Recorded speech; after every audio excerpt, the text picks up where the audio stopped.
Hi hello எல்லாருக்கும் வணக்கம். Welcome to crazy customize. இன்றைக்கி நம்ம என்ன வீடியோ பார்க்க போகிறோன்னா ஸ்மோக் பாம் எப்படி செய்கிறதுன்ட்டு தான்.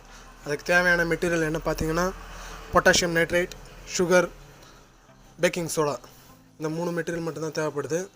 அதில் ரேஷியோ வந்து என்னென்னு பார்த்தீங்கன்னா பொட்டாசியம் நைட்ரேட் வந்து 4 டேபிள் ஸ்பூன், சுகர் வந்து அரைச்ச சுகர் வந்து ஒரு 3 டேபிள் ஸ்பூன், அப்புறம் வந்து ஒரு 2-4 கிராம்ஸ் வந்து பேக்கிங் சோடா. இப்போ நாம் வந்து பொட்டாசியம் நைட்ரேட் 4 ஸ்பூன் போட்டாச்சு. அடுத்து வந்து என்ன பண்ணணும்னா அரைச்ச சுகர் அது ஒரு 3 டேபிள் ஸ்பூன், 1 2 3, அப்புறம் பேக்கிங் சோடா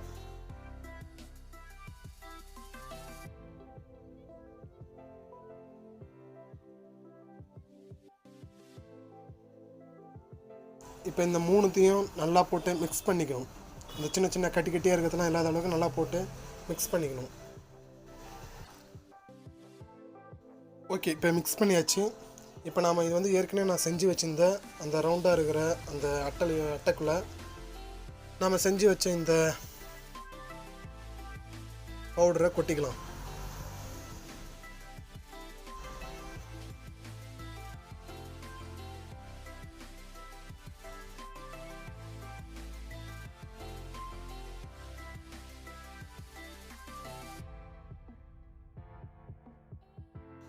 ஓகே, கொட்டி முடிச்சாச்சு.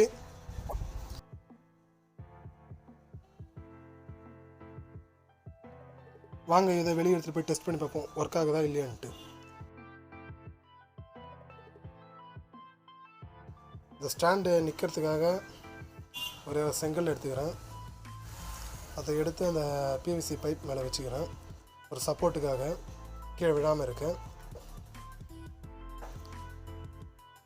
அந்த ஸ்மோக் பாம் மேலே இருக்க பவுடர் மேலே நான் வந்து பட்டாசு திரி எடுத்து வச்சுருக்கேன், பற்ற வைக்கிறதுக்கு சுலபமாக இருக்குன்ட்டு.